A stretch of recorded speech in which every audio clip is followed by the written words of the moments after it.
All right, guys. So I want to do an aftershock. I really do. Unfortunately, Facebook is having some kind of an issue this morning, or the internet connection here is having an issue. So I'm just going to record the aftershock message, and then I'm going to upload it to Facebook.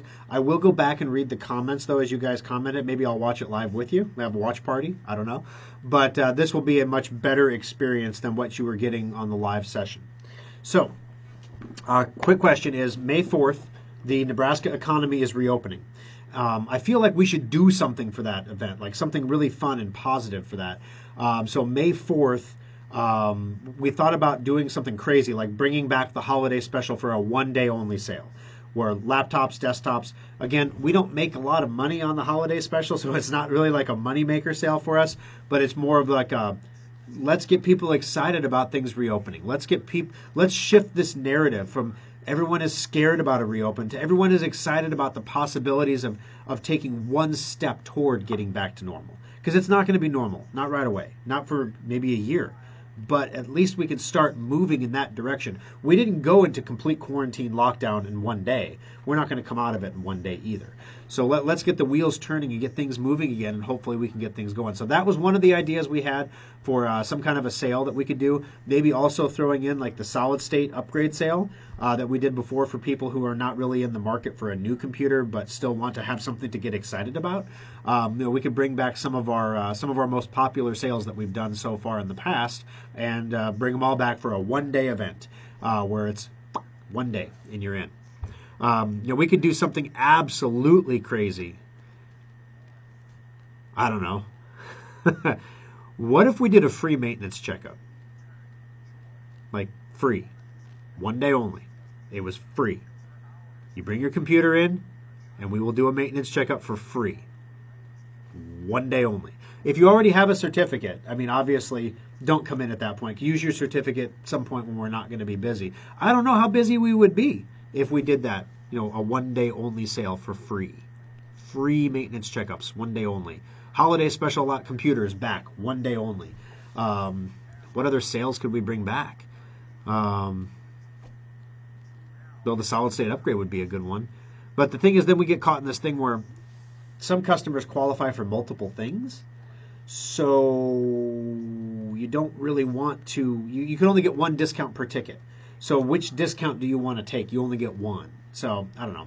So it's just one of those ideas. Like if there is there a sale or a discount that you would like to see us do, if it was like a one day only thing, you had to take advantage of it that day and then it was gone. I'm just curious if there's something out there that you guys would think that's, or should we do more than one day? Should we do a multi-day event? Should we do a week?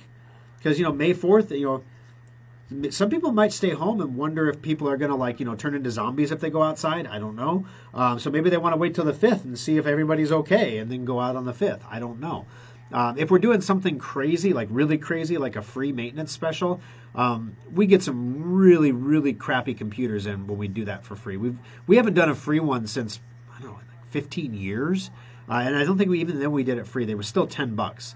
Because at $10 that didn't keep the riffraff out.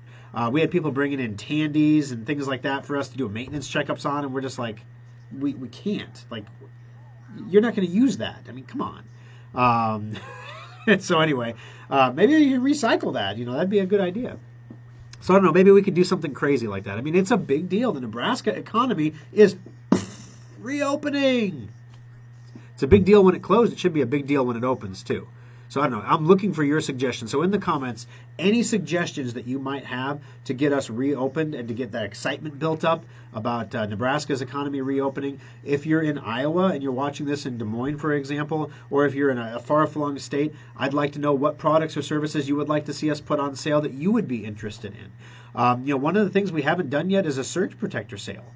Usually we do that in April or May, and I mean technically next month would be May, and that's when we're supposed to do a surge protector sale. So maybe we do that. I don't know. I don't want to blow up all the sales for the rest of the year. You know what I mean? We try to space them out a little bit, so there's always a special or some kind of offering that somebody's interested in. It helps keep us even keel. But at the same time, we've been doing okay, primarily because we've been selling a lot of maintenance certificates. We've been selling a lot of safe upgrade licenses. Our repair work has definitely been down. People just aren't leaving the house. And when people do have a repair, as I discussed on the radio show, they're just saying, I just need a new computer. I don't have time to screw around with a repair. Just give me a new computer. And we have been, but we make less money on new computers. So we've been doing okay. We're in a much better shape than some other businesses in town. But we're not doing great. It's not like, wow, this is amazing. We're at that point now where we're saying, okay, do we have anything for someone to do at the shop right now? Should we cut them and send them to another shop? Is there another shop with more work? Trying to shuffle our people around to make sure that they all get the hours that they need, basically. All right. So there's the coronavirus thing. We couldn't find anybody who was willing, ironically, in the United States, to print a Schrock Innovations logo on a mask. We could get it done in China, which seemed kind of, I didn't want to do that. It's like, here's this new mask from China. You can put it right on your face.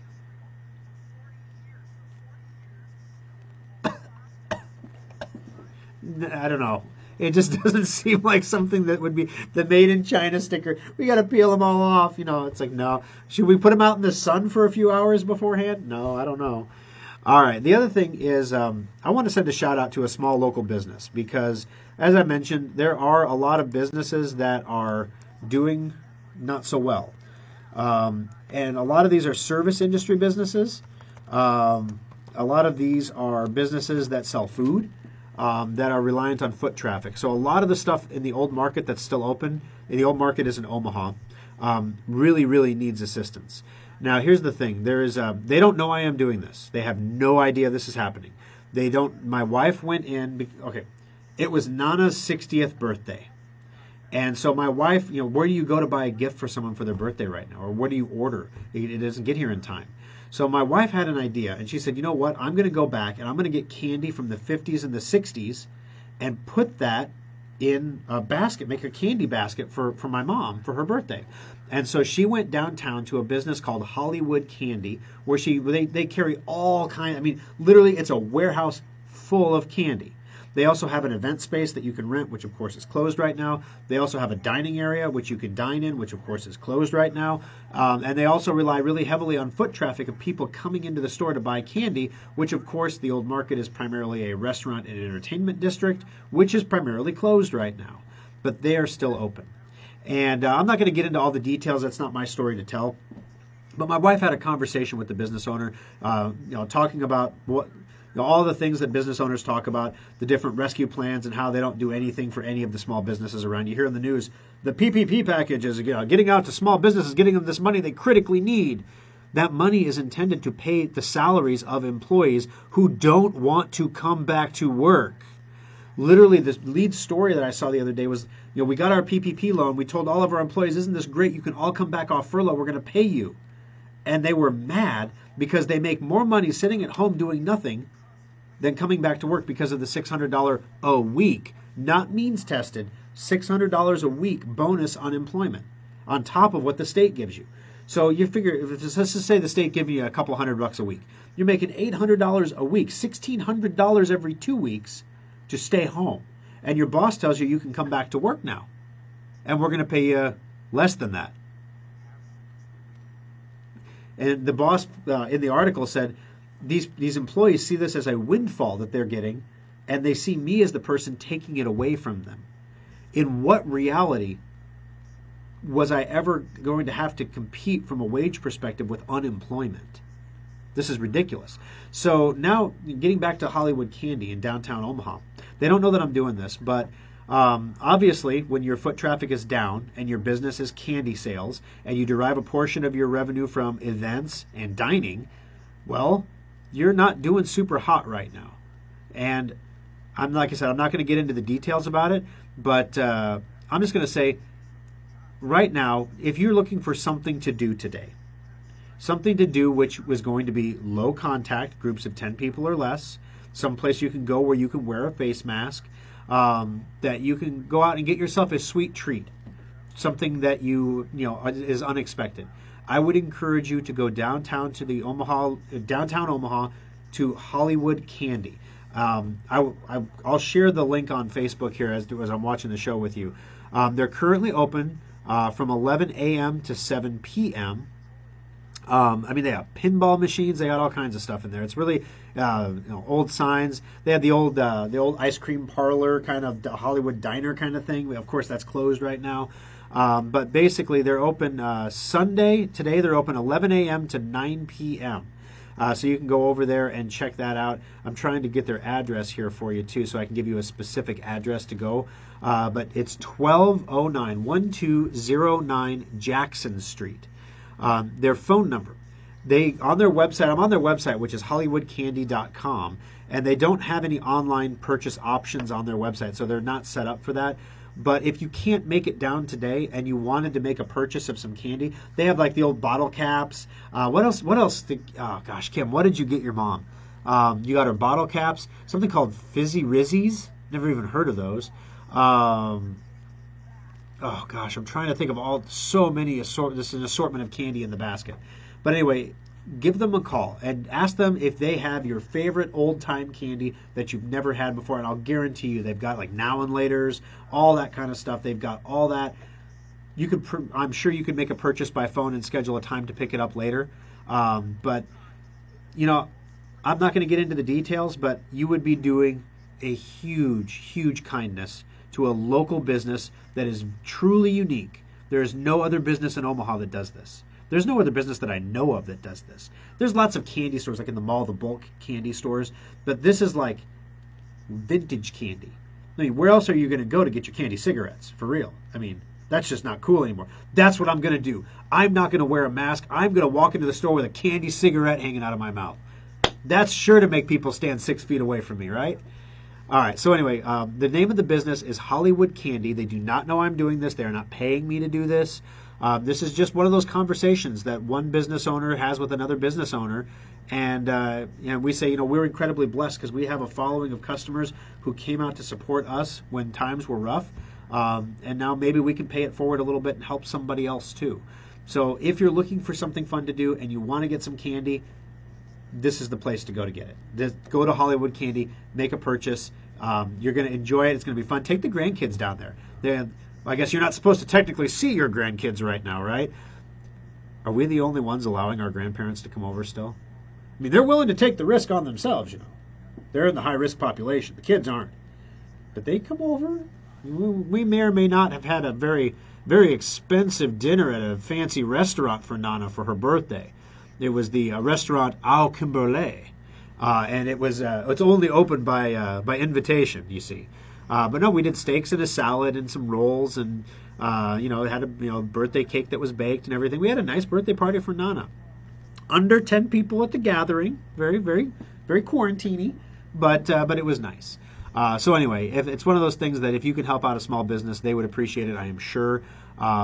And we want to do our part too to make sure that we're helping businesses out there that need the help. All right. Let's see. I'm trying to think, since I can't ask you guys to post questions because I'm recording this in advance. I'm trying to think of anything else that I'm supposed to be talking about. And I know you're typing it furiously right now, and I'm just like not watching that because I can't see it because we're not live right now. This is pre-recorded. But golly, I'm thinking. So we talked about the sale thing. We talked about the COVID thing. Let me grab my show notes because I actually have show notes about what I'm going coming up on the AfterSchrock, and then I want to make sure that I've actually. Let's see. Listen to the AfterSchrock to hear about the COVID scare at One La Vista Company. That's right. Okay. So there's a company that we work with that processes recycles for us. So when you recycle your computers at Schrock, we separate everything. We wipe all the hard drives to make sure that no data leaves our service centers. And then we take that scrap, that recycled computer garbage, down to a company here in Omaha. They're a local company. They have offices in different states, but they're local here in La Vista. And we take a pickup truck load full down to their office. They unload it, and basically they pay us for the stuff that they pay us for, and then they charge us for the stuff that they charge us for. So monitors, all-in-ones, printers, keyboards, we get charged for all that. Computer towers, we get paid for, and the two numbers pretty much wash usually. So that's pretty cool, right? So I call down there because you have to call ahead to let them know you're bringing a load by so they can have it all ready for you. And I call down to the recycling place and I say, hey, I got a load to bring in because we hoarded recycles for like a month because we wanted to have at least used parts in case we couldn't get any parts but it turns out we can get the parts we need, so we're going to get rid of this recycle garbage. So anyway, we're taking the load in, and he says, well, I had 2 guys that go home with a fever today, and the 3rd guy that's working there is leaving at 3:30 to get a COVID test. So can you come tomorrow? Sure, I can come tomorrow. And like I've said before, guys, I am 99% sure that this burned through our office in February. I'm pretty sure I've had this. I'm going to go take this antibody testing when it comes out on the 1st. But anyway, there's no need to take unnecessary risks, though, right?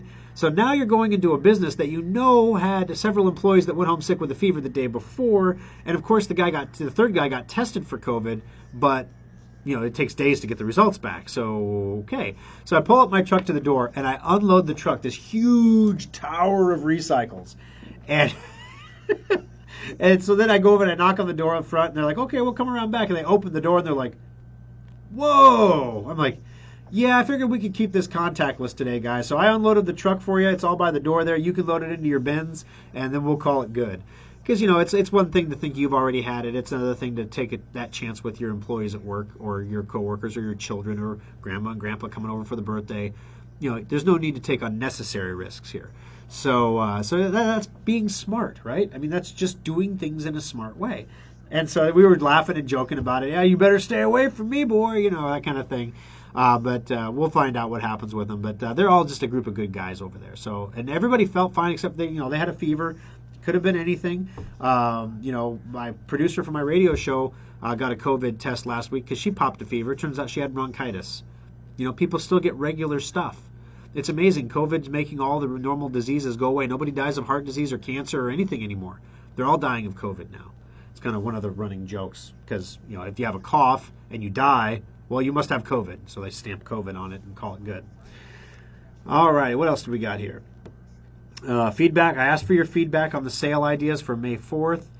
Oh, the new theory. I'm so glad I looked at the notes. The new theory as to why toilet paper is in such short supply. This is what's going on, guys. This is a theory. So, the toilet paper industry is divided into 2 distinct separate industries. There is the consumer industry and the industrial industry. So the toilet paper that you get when you go to the bathroom at work or at a restaurant or at a warehouse or wherever you go to the bathroom, at Hy-Vee, wherever you go, that toilet paper is industrial toilet paper. Kimberly-Clark makes that toilet paper. Kimberly-Clark does not make Charmin. Procter & Gamble makes Charmin.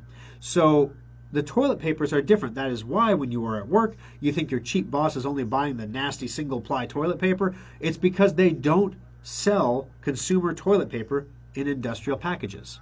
You can only get industrial toilet paper on the big rolls or in the big packages. That's why when you go to the movie theater or the restaurant or wherever, the toilet paper is awful.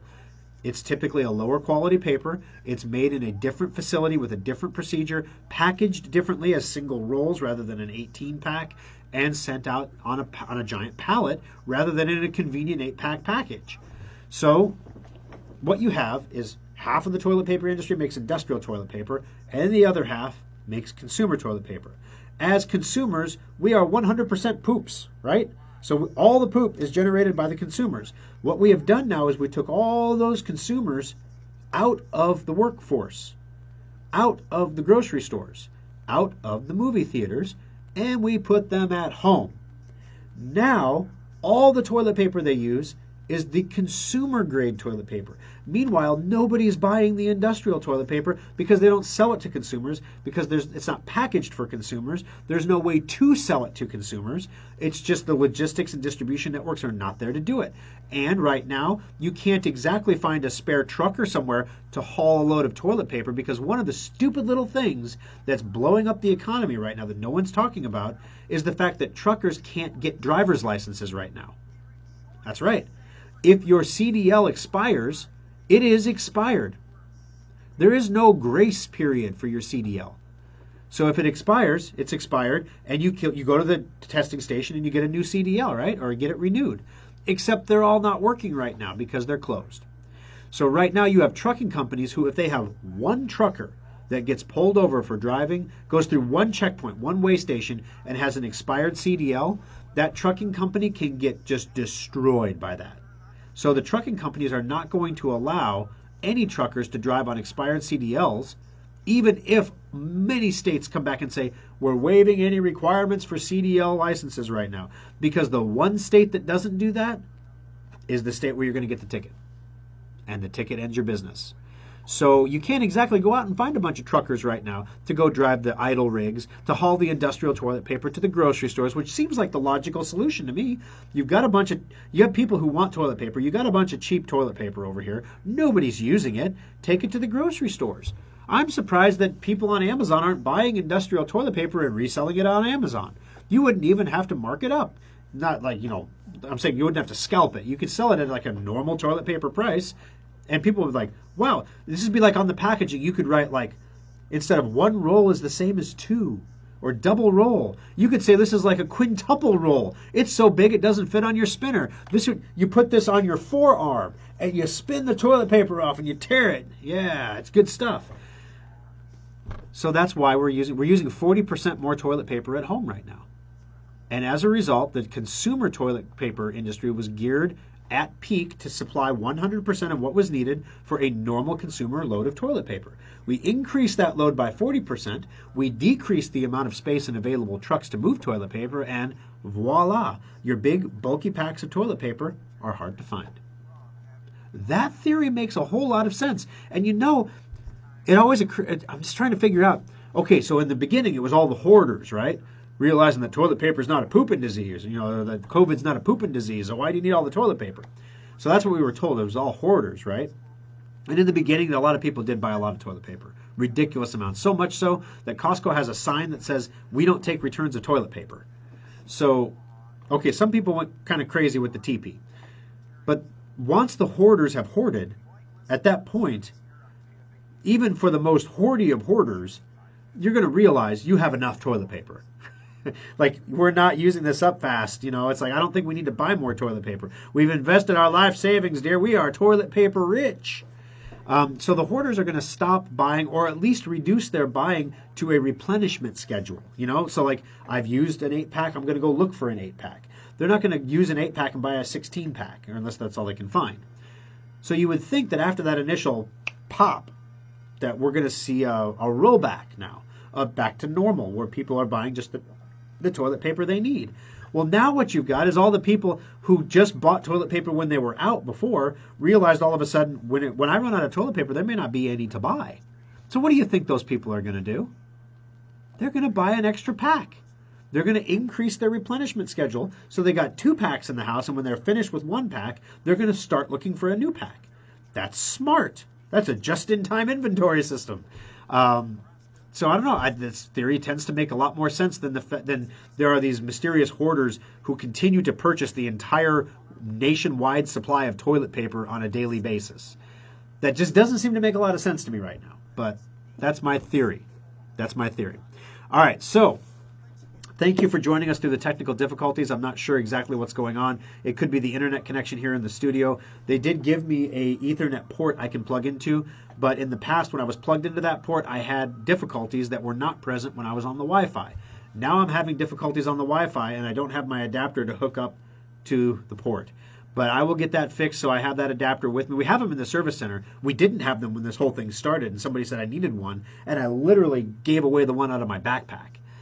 So now I've got to get a new one. So I'll have better adapters next week, and we'll see if maybe there's some kind of internet issue in here or what's going on. Restarting my computer and restarting Chrome didn't solve the problem. So now it could be Facebook's new composer. That thing's a piece of garbage. It could be the fact that Facebook is doing meetings with many people. Maybe their bandwidth might be challenged. So this might be a good way to do the AfterSchrock in the meantime. I hate doing it this way, but in the meantime, it might be the only way we can do it. All right, so make sure if you have questions, comments, things like that, post them in the comments section. Guys, if you could please like and share the AfterSchrocks and the radio shows. It means the world to us. One of the biggest challenges we have, I have a meeting on Tuesday with a lady who is, she works for Info USA, and we're like, okay, here's our challenge.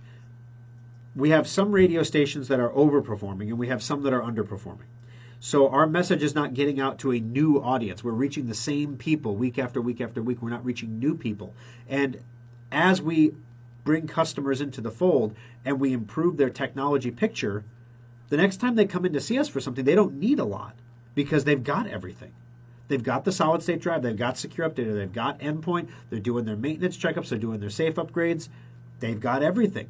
They're coming in for the maintenance checkup that's on special, they're going to get their maintenance checkup out, and then they're going to go back to it. That's the gist of it. So with that said, I forgot what I was going to say.